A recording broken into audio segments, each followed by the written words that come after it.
Muy buenos días, asambleísta, qué gusto tenerlo a través de la sala de Zoom. Siempre es importante conversar con quienes están también eh, trabajando desde la Asamblea por el beneficio de los ecuatorianos. Así es que un saludo cordial, ¿cómo está? Buenos días. Muchas gracias. Un cordial saludo a usted, a Radio Pantera y por supuesto a través de este prestigioso medio de comunicación, a la hermana provincia de Pastaza, de Morona, de Zamora y todas aquellas que son parte de la región amazónica. Gracias. Bien, vayamos al punto. Usted entenderá la situación que vive el país, si bien es cierto, un paro nacional que fue convocado a finales del mes de septiembre por la CONAIE se ha focalizado, sin embargo, en como que quiere crecer este tema. De acuerdo a información, el paro al menos estaría vigente tanto en Imbabura, en Carchi, en Azuay y en otra provincia más que se me va en estos instantes. Sin embargo, hasta el momento el gobierno nacional no ha tenido la posibilidad de desactivar esa paralización, a pesar de que hubo un diálogo previo con dirigentes indígenas la pasada semana y que aparentemente este paro ya iba a concluir, pero esto no ha ocurrido. Incluso se había señalado que se iban a instalar mesas de diálogo que empezarían el día de hoy 20 Mm. de octubre, pero esto ha sido suspendido también porque el gobierno ha señalado que no se han habilitado las vías. ¿Qué hacer desde la Asamblea Nacional para poder desactivar esta medida de hecho, esta paralización, que principalmente inició con las exigencias de que se dé de baja el decreto que eliminaba el subsidio al diésel? Sin embargo, fueron apareciendo otros temas, la reducción del IVA. También ahora hay una posición frente a lo que tiene que ver a la consulta popular y referéndum. Han manifestado que ellos van por el no. En fin, son todos estos temas. El tema de salud, educación, seguridad. ¿Qué se puede hacer desde la Asamblea Nacional? Nuevamente, buenos días, asambleísta. Yo, yo creo que aquí primero tenemos que tener una lectura de la obligación de quien tiene que gestar los procesos de diálogo, que los tiene en este caso el gobierno. Y si bien la semana pasada ya hubo una especie de antesala que promueve esta intuición, fue precisamente porque la Asamblea, entre la primera resolución que habíamos dispuesto cuando este problema llegó al Pleno, fue precisamente la de recomendar, en este caso, al presidente mantenga las mesas de diálogo, mantenga la determinación de las políticas de focalización, pueda plantear los ejes temáticos, etcétera. La Asamblea en esta forma había dicho que la determinación de una respuesta frente al clamor ciudadano era precisamente por quien tiene la facultad para generar y propiciar este tipo de conversaciones. Sin embargo, en las reuniones que habían tenido al 15 de octubre allá en Imbabura, lamentablemente no surtieron ningún tipo de efecto. Posiblemente pudo haber la intención, pero lo que podemos visualizar en este caso como actores políticos es que la concreción de los puntos sobre los que se generaron el acuerdo no surtieron ningún efecto. Entonces, ¿cuál es el resultado de aquello?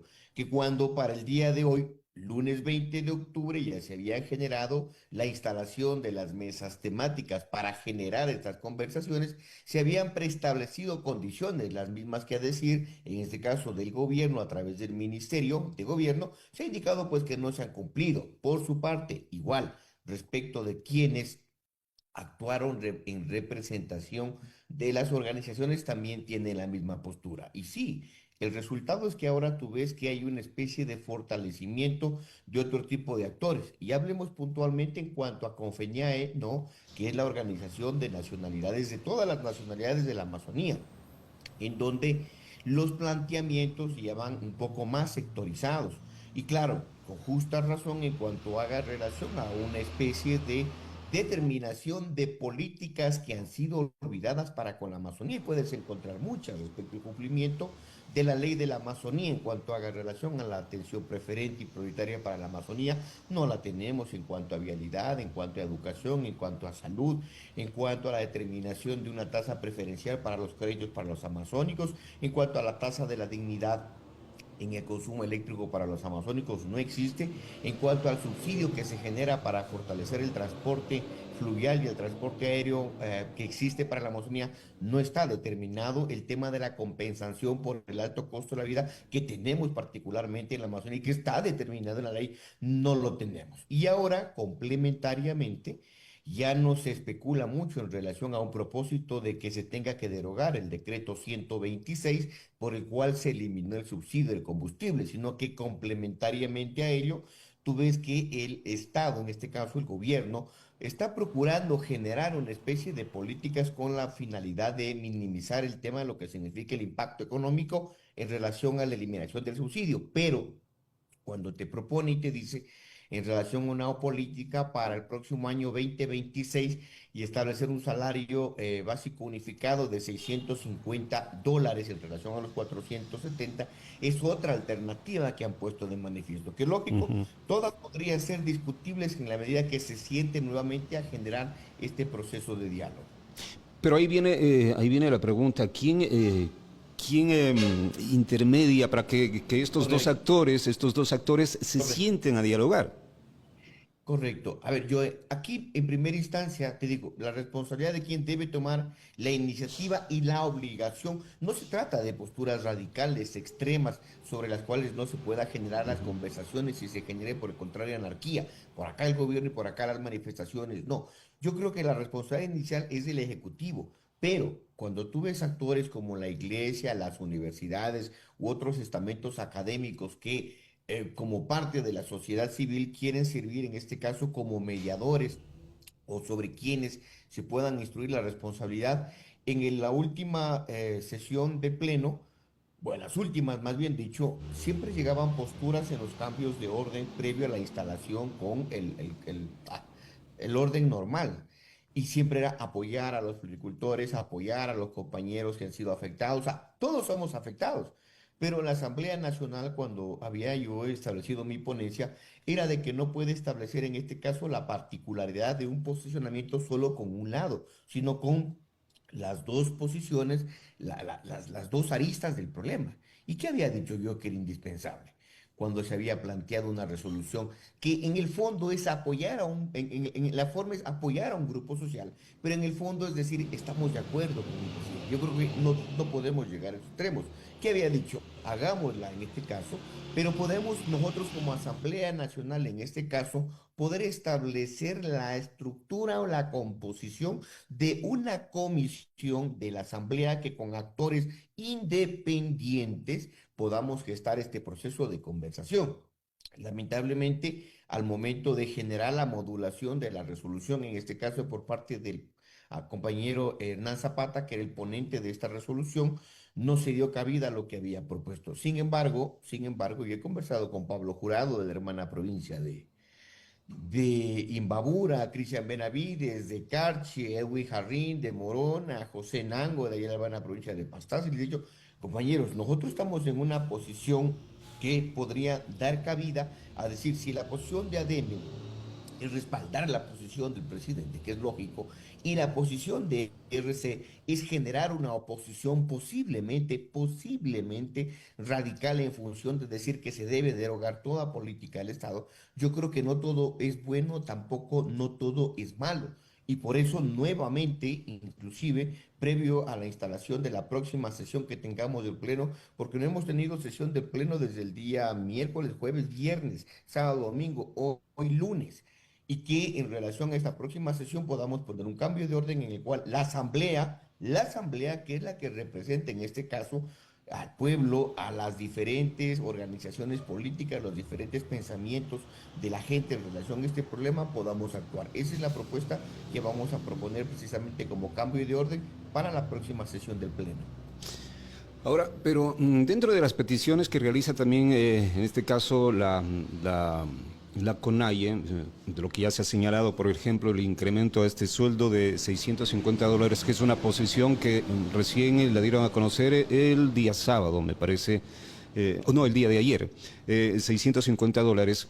A más de eso, pues hablan de la desatención del Estado ecuatoriano de más de 50 años por un tema de explotación petrolera que no ha beneficiado a la Amazonía ecuatoriana, que es una realidad. Sin embargo, tenemos una ley que es la ley especial amazónica. ¿Qué pasa con esa ley? ¿Por qué razón no atiende esas necesidades que permanentemente los sectores de la Amazonía ecuatoriana vienen reclamando, que es la falta de atención de lo que ya señalaba usted también como asambleísta, el tema vial que está bastante descuidado? Y por supuesto también los otros temas como educación, salud, las preferencias que deberíamos tener los amazónicos. ¿Qué pasa con ello? ¿Por qué no se cumplen?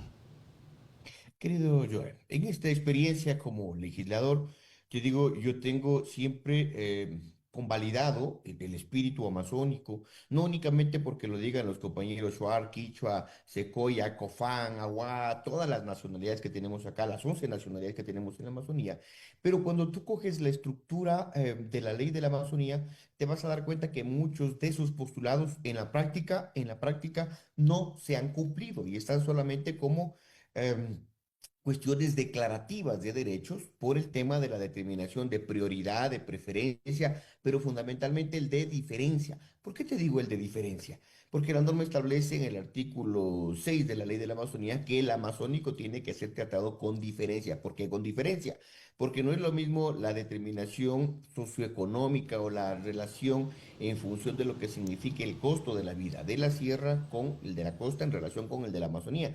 Y es por eso que cuando se construyó esta dama se decía en los temas de vialidad, de educación, de salud, de desarrollo productivo, de reconocimiento histórico de las nacionalidades, tiene que darse un trato preferente. Y ahí, claro, dijimos, el tema no solo tiene que venir dado de la voluntad jurídica, sino también de la voluntad política a través de la implementación de la norma en materia económica. Tú te has preguntado, Joe, ¿cuánto nos debe el Estado? Posiblemente en este gobierno, vamos a decir todos los gobiernos, en relación a estos $2 que nos deben por cada barril de petróleo para nosotros poder en este caso Ujú. determinar el desarrollo de la región amazónica y son más de 1.500 millones de dólares que nos debe el Estado central para con la región amazónica. Y ahí viene un problema fundamental, que nosotros seguimos dependiendo en este caso del centralismo, que el tema de región amazónica, que el tema de la ley en palabras, circunscripción territorial especial amazónica,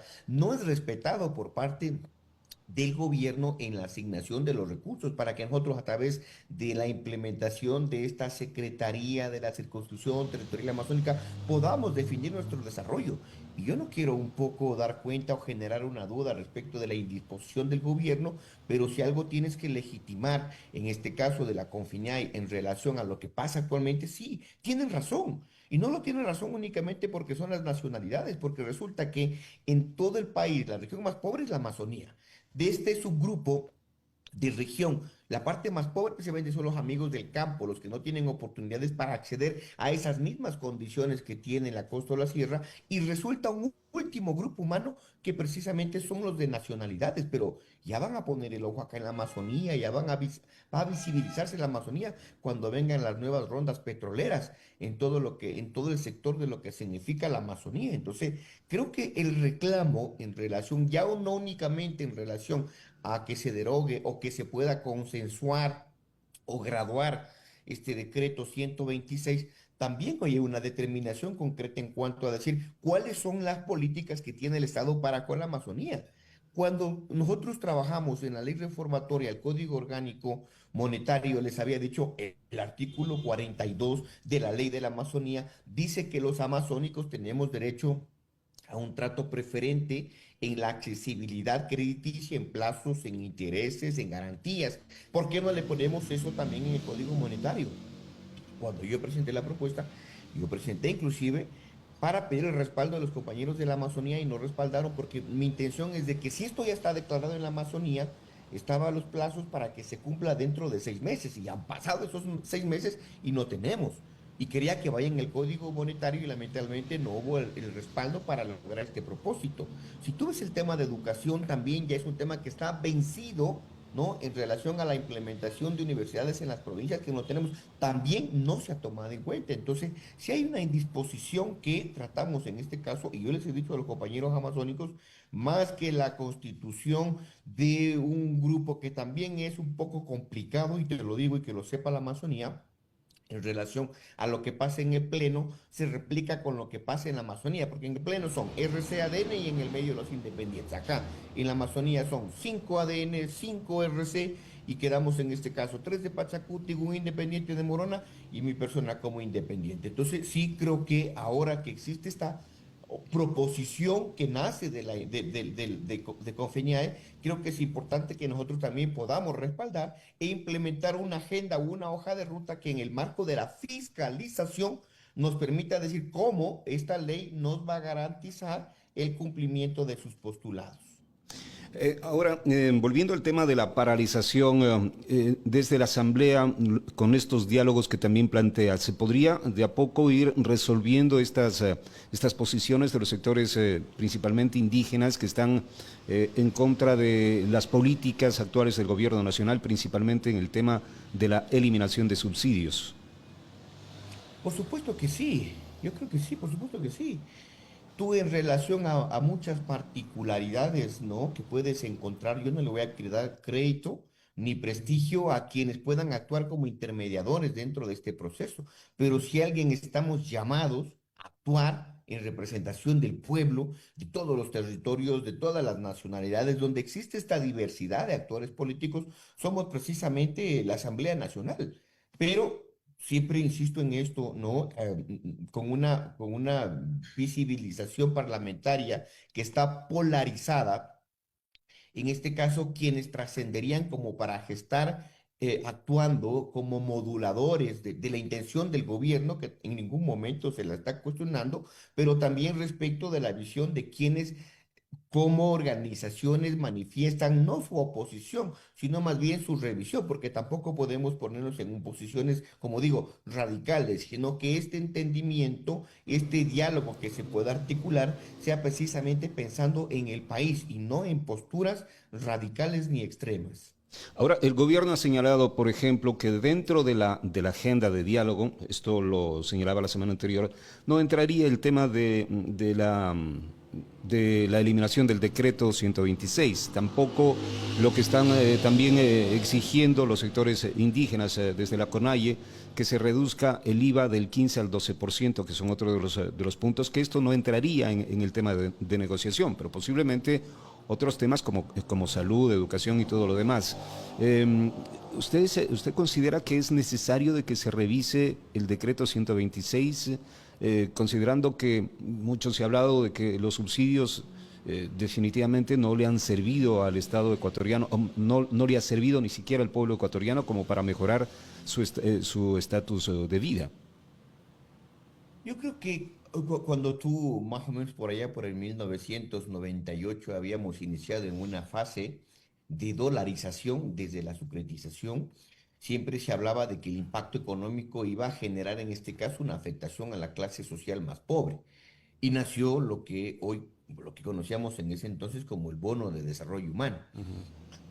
Bajo esta expectativa, tú siempre vas a percibir que el Estado, en la medida de lo que sea posible, tiene que procurar ir minimizando el tema de lo que significa el egreso en el gasto para poder equilibrar el desarrollo social. Pero también tienes que entender que el aporte que deba dar el Estado, ¿no? En relación a generar estos subsidios, estas compensaciones para las clases más desposeídas económicamente hablando, creo que es indispensable también que el Estado pueda centrar políticas como para establecer cuáles son las oportunidades de empleo, cuáles son las oportunidades de educación, cuáles son las oportunidades de desarrollo para este sector social.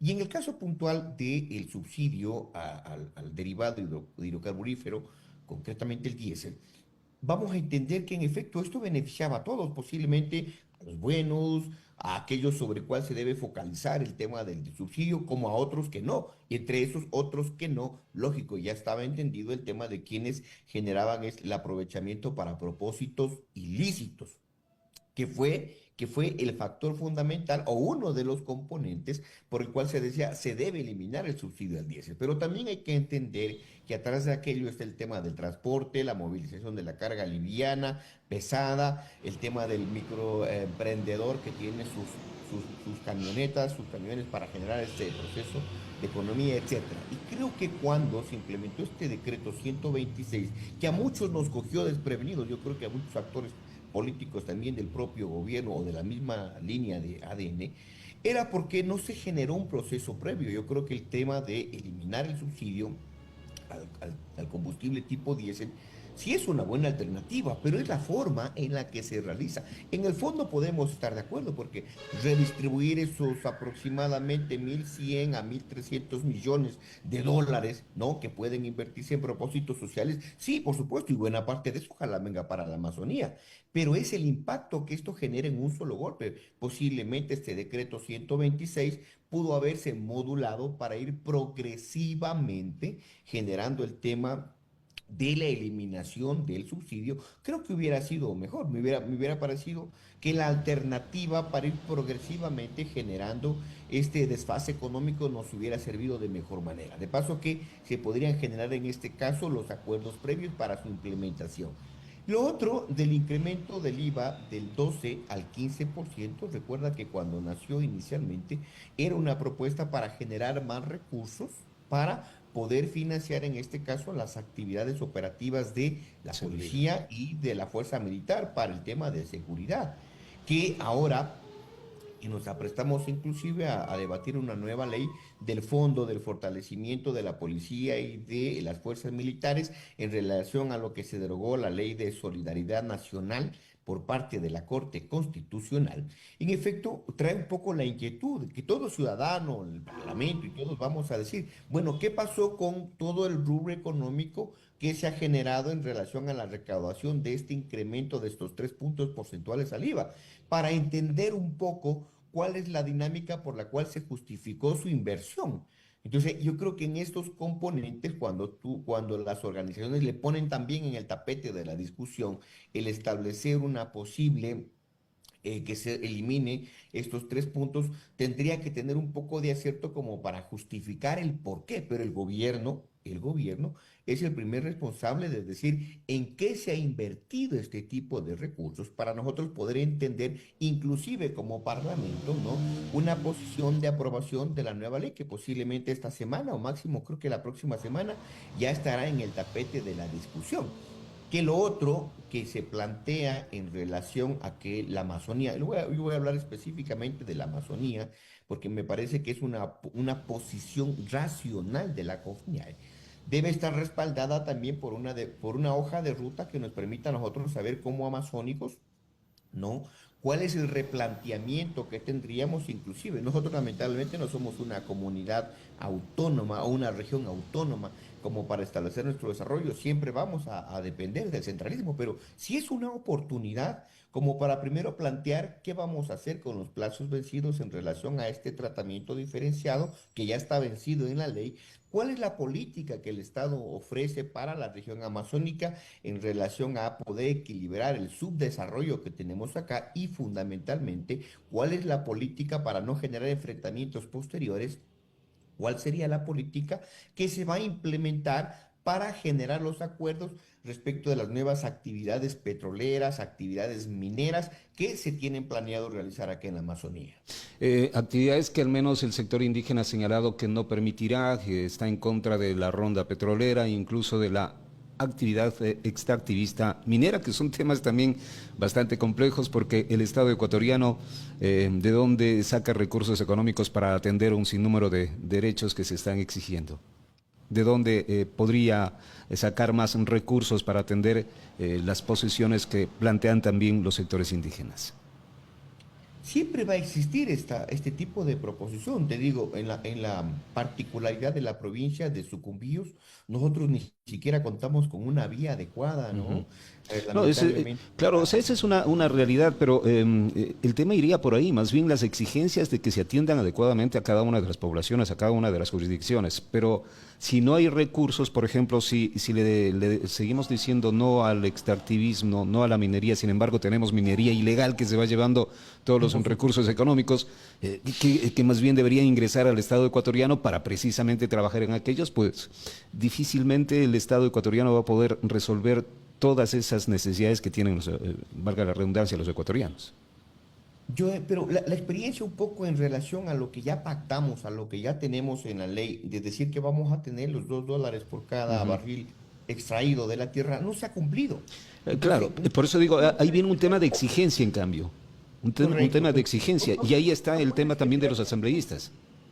Sí, y correcto, estamos de acuerdo, pero es la confianza la que se ha perdido en relación al tema del gobierno, Ujú. porque en el restablecimiento de la responsabilidad que tiene que asumir el Estado central para con la Amazonía, tiene que basarse en propuestas más pragmáticas, ¿no? Más realistas, que nos permita decir sí en relación con el alcance de estas nuevas pretensiones extractivistas en el tema petrolero o en el tema minero, tiene que basarse sobre una propuesta seria, como tú dices, desde lo pasado, desde lo que ya está vencido, de lo que ya está preestablecido en relación a lo que se viene para lo posterior. Entonces, creo que igual va a depender de una política que en este caso deba determinar el gobierno, que por supuesto no excluye en lo absoluto para nada la labor de fiscalización que debamos realizar nosotros como asambleístas de la Amazonía, al menos de quienes estemos comprometidos para la Amazonía, para decir en aras de establecer los acuerdos con todos los grupos sociales